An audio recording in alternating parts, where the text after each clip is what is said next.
Hi guys, Scott Franklin here from Scott Franklin Performance Coaching. I help people live awesome lives with no regrets. So today I'm going to be talking about 5 ways to triumph over a narcissistic personality. So before we get into that, if you've been thinking about doing some one-on-one coaching but aren't quite ready for that yet, you might be interested in getting a copy of my book. It's got a lot of the concepts that I talk about here today, plus the things I talk about in my coaching. So if you'd like a copy of the book, comment the word book and I'll send you the link to my website so you can grab yourself a copy there. All right, so narcissists. Narcissists are those negative, toxic, evil, controlling type people that I've talked about before in previous videos. The kinds of people that are very critical and judgmental. Sometimes it's hard to spot them because they may turn up in your life when you're very vulnerable and desperate and you need help, and they'll give you what you need. Like they'll give you help and assistance and all that kind of stuff, but they've always got that ulterior motive, you know, where they'll use it against you down the track. What else is it about them? They've always got that victim type mentality. Yeah, so it's just those, they'll play you off against other people, etc, etc, right? So you know the personality type that I'm talking about. So I did a post about this the other day and a couple of really good questions come up. So I want to talk about those questions first and then we'll talk about the 5 ways to triumph over this type of personality. So question 1 is, why are they like that? So I was doing some research on Google and just reading around to find as much info as I can, and the conclusion that I came to is that it's that whole nature versus nurture conversation. So what they're saying is that some people, not necessarily they're born like it, but they're more susceptible for their personality to become like that. So it's similar to like anxiety. Some people are, just because of their DNA makeup and who they are at the core of who they are, some people are more likely to be anxious people than others. Right, so they're saying that narcissistic personality types, some people just from being their DNA through which they're born are more likely to be like that. The second type is to do with the environment. So your parents you're brought up by, family members, things that happen to you while you're growing up. Right, so there are a couple of things to consider. So when it's that deeply ingrained in you, you've got to assess, okay, has this come from is it more of a DNA thing, or has something happened to this person that's made them more like that? All right, what has happened in their life to make them like that? So it's kind of like monkey see, monkey do. For a lot of them, they've learnt it from somewhere, right? They've either been around parents or other family members or someone who's shown them that type of behavior. Now, if that happens during those critical developmental years, 0 to 8, when your personality is forming, then those traits get absorbed and conditioned into those personality while it's getting formed. So that can be part of it. The other thing is, if it happens later on in life, so say something happens in like your teenage years while you're at high school or just after high school, something happens and it turns that person like that, like they weren't like that before, then all of a sudden they become really narcissistic. So what these articles were saying is that it can have a lot to do with what the person looks like, how they're perceived by their peers and how they perceive themselves to everyone else. So all of these factors tie in, which can help make a person like that. Another thing to consider is the situation. So sometimes just the situation a person is in brings out the worst in them, right? So that situation can make a person become narcissistic because it's their way of survival.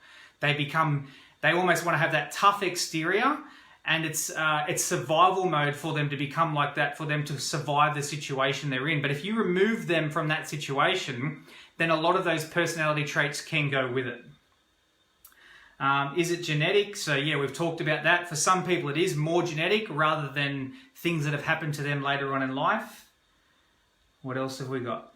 What do they need? So a couple of ways to answer this question. What narcissists need, they need to have power over other people. They need something to manipulate. They need people to play off against one another. So if they wanted to strengthen those narcissistic traits, that's what they need. And generally they'll find targets in people who have big hearts, who are kind, caring, generally people who don't know how to say no, so they'll take advantage of that rule and that boundary, and they'll just keep taking and taking from that person, getting them to do things that they may not necessarily want to do. But if you look at it in terms of what do they need to get rid of those narcissistic traits? So the opposite of narcissistic is authentic. So to become more authentic, then they're going to need to do a lot of personal development work. right? What they need is they need to reflect and go inside and figure out, well, why are they the way they are? What has happened in their life to make them that way, and do the personal development work on that. For example, with the coaching that I do, I would use my resilience techniques and release the emotional trauma that has forced them to become selfish and evil and hold on to hatred and grudges towards people. That can be a huge part of it. Showing them where their authentic self is, so they're not just dominated by their ego. They can then start to listen and connect with their authentic self, which will guide them down a different path. And you know, your authentic self tells you nice things to do, nice things to say, whereas the ego will play you off against other people and think winner-loser type situations. Generally, this personality type is too scared to do anything about it, because if they do reflect and go inside and kind of see who they are and where it's all stemmed from, what they're facing is basically they would have to do a 180 on their personality, right? Because their whole personality is built on delusions, illusions, lies, manipulation, etc., etc. So that's the foundation of their personality for some of them, the ones that have developed it over the years, not necessarily the ones who are born into it. And so for them to go into that, they're afraid of facing Pandora's box and facing the scariest and most hurtful and emotionally painful things they've ever been through. And then a lot of them aren't prepared to do that. All right, what's next? How can we help them? So it's the same with anything. It just boils down to, are they open, willing, and ready to be helped? If they're not open, willing, and ready, then there's nothing that anyone can do. But if there are, then you just take them along the personal development process. I've got a coaching model that can help people that are like that. Every now and then I'll get someone who fits that profile who comes in, but it's at the moment for my business it's quite rare. But nonetheless, some of them do come in. But generally the ones that come in, they want it bad. Like they want to be fixed. They don't want to be like that. They've got families, they've got kids, they've got businesses, they've got all these things to uphold, and they've seen the errors in their ways, and they want to know, is there a better way of doing it? And that's what I can offer them. Are they reflecting a lot of pain? So generally, yeah, like if we have attracted a narcissist type personality into our life, there's a reason for that. And the reason could be we have our own traumas and demons and negative emotions trapped inside of us, which are like a magnet that pull them into our life.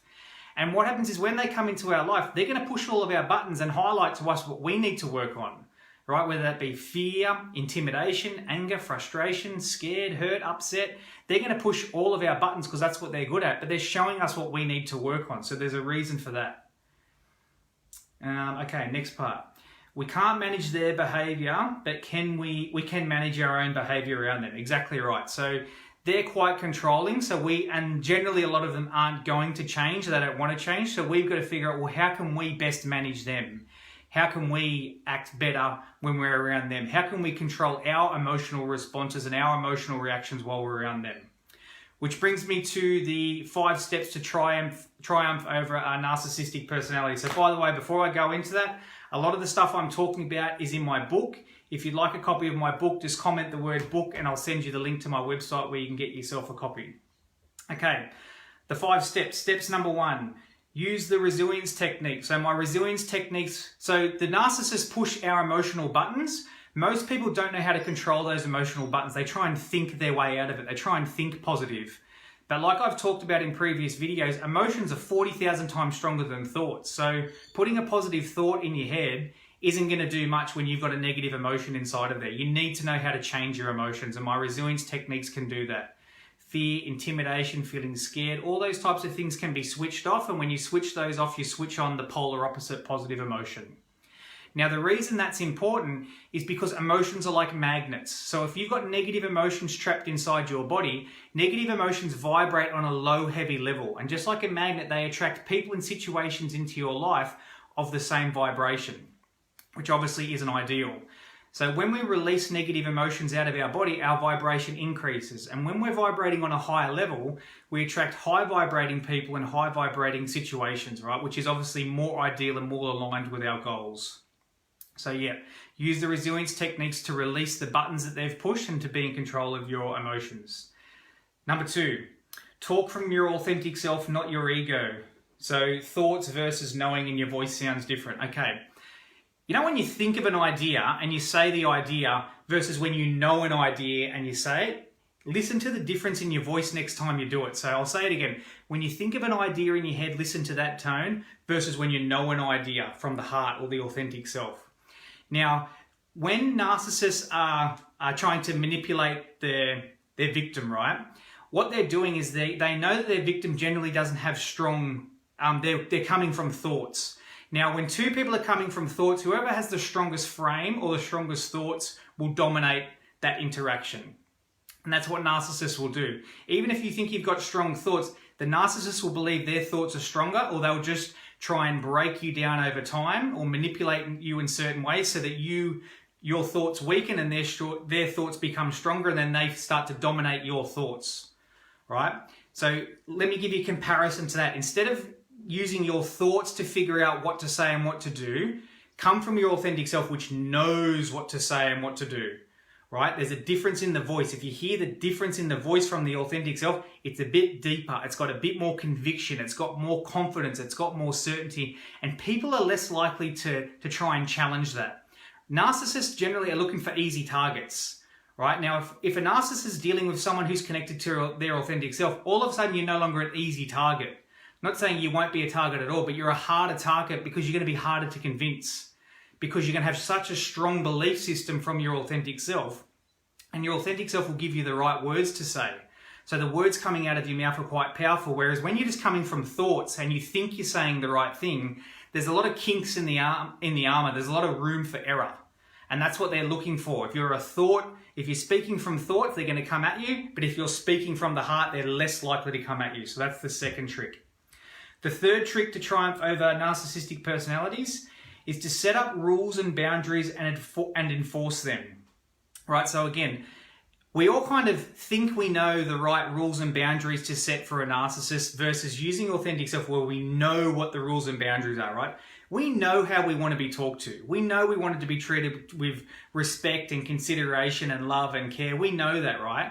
So why do we sometimes let people talk to us otherwise, right? Is because we're not pulling them up on it. Right? So, and again, with these types of personalities, they're not easy to pull up on it because they can be like volcanoes and erupt or become violent. So it's quite tricky knowing how to word it the right way. But what I do know is you need to set up rules and boundaries. And the reason is this. Once you've got the rule and boundary set up, for example, you tell them, my rule is speak to me with respect or don't talk to me. Then the next time they do it, they speak to you with disrespect. You pull them up on it and say, listen, last time I talked to you, I told you don't speak to me like that, but there needs to be a consequence that attaches to it and you need to follow through. So for example, the consequence could be if they talk to you with disrespect, then you're going to eject from the situation or remove yourself from the situation completely.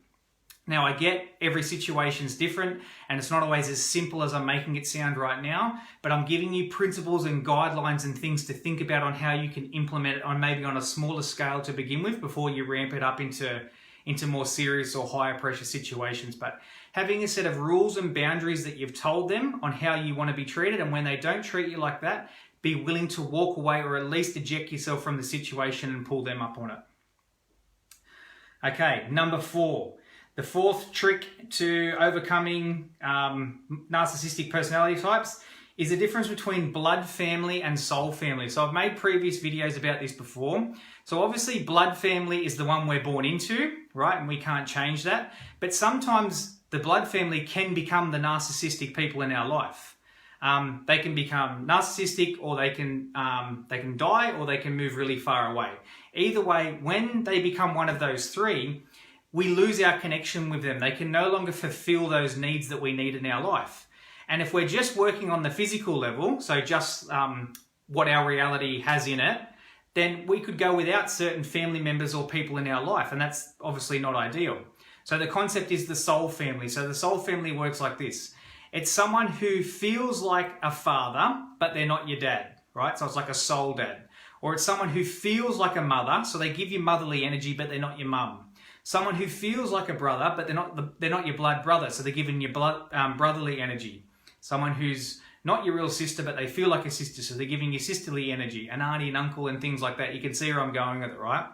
Now, this is really powerful from a spiritual and emotional point of view because what it does is it leaves no gaps, right? So say there's certain members of your blood family which have become narcissistic, or for whatever reason the connection's not there. Well, instead of losing that connection, you can gain it through the soul family, right? And then the goal is to focus on the soul family. So just because we're born into a certain family doesn't mean we need to be around them all the time and stay connected with them, etc., etc., because they can become narcissistic and disrespectful and all those types of things. Why would you, if you have respect and values, and I'm not saying this is the case for everyone because every case is different, you don't need to put up with that, right? You can instead focus on your soul family, and from an emotional and spiritual point of view, you'll be getting everything that you need. Okay, and number 5, focus on your goals in the 7 domains. So the universe will keep you locked into a situation until you learn from it. Okay, so instead of putting all your focus into the narcissist, there's 7 areas of life. So focus on your values and goals in all those other areas of life. Don't let the narcissist consume you. If you're letting the narcissist consume you and take up all your thoughts, it means you've got to go back to step 1, which is resilience techniques. It means there's emotions or buttons that have been pushed that you haven't released yet, and those buttons are stimulating your brain to have certain thoughts to remind you about what's happened. Right? So if you're sick and tired of thinking about the narcissist and then what they've done and all these things that have happened, you need to release the emotional buttons that they've pushed to free yourself from the situation so that your mind becomes open and free and you can focus on things that have value and purpose in your life. All right, so let's recap. If you want to know more about this stuff, it's in my book, Limitless, The Power of Your Authentic Self. If you'd like a copy, comment the word book and I'll send you the link so you can go to my website and purchase yourself a copy. Let's recap what we've talked about today. So we've covered some frequently asked questions about the narcissist, and it was a lot about some people are more likely to become a narcissist through their genes and their DNA, whereas some people it's more from their environment and the things they go through which make them like that.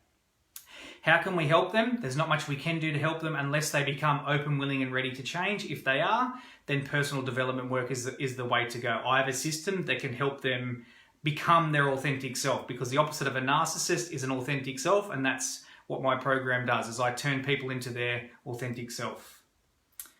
What else? The next thing was focusing on that we can't control them or change them, so we need to learn how to better manage ourselves, and that's where the 5 steps came in. The first step was using the resilience techniques to switch off the buttons that they're pushing. Once you switch off the buttons, it'll switch off the negative thoughts that you're having about that person and that situation, so you can focus on things that serve a greater purpose and have more meaning in your life. Doesn't mean you'll forget about what they've done or you won't all of a sudden start thinking you like them. You still will think they're a dickhead and you don't like them, but it takes the emotional charge away from the situation. So it's almost like you're at peace with the situation, still don't like it, but the emotion's different, which allows you to focus on what you want instead. The second thing is talk from your authentic self. Your authentic self, the difference between knowing the answer versus thinking the answer. When you know an answer, you can hear it in your voice. People are less likely to challenge something that when they know what they're talking about, whereas versus someone who just thinks they know what they're talking about. Thinking is not as powerful as knowing, so talk from your authentic self. Rule number 3, set up rules and boundaries and enforce them. So let them know you don't want to be talking to with disrespect, and if they do that, then you get to eject yourself from the situation or remove yourself completely. Again, every situation is different. I'm just giving you some rules and some guidelines that you can start to think about on how you can implement. Rule number 4 was the blood family versus the soul family. If blood family are becoming narcissistic or causing you to feel disconnect or not giving you what you need, focus on your soul family instead. So again, that's people, motherly energy, fatherly energy, sisterly energy, brotherly energy. So people that feel like family that aren't real family. Use that, because from a spiritual and emotional point of view, there will be no gaps. You'll be getting everything you need. And number 5, focus on your goals in the 7 areas of life. So the universe will keep you locked into a problem until you solve it. The problem goes into a vicious circle on repeat. So use these tactics and strategies and concepts that I've taught you to help free yourself from the situation so that you can focus on your other areas of life so that you can live an awesome life with no regrets. Alright guys, hope you enjoyed that video. If you've got anything else you'd like me to answer in these live videos, send me a private message and I'll do my best to answer it that way. Otherwise, enjoy the rest of your day and I'll see you guys in the next video. Bye for now.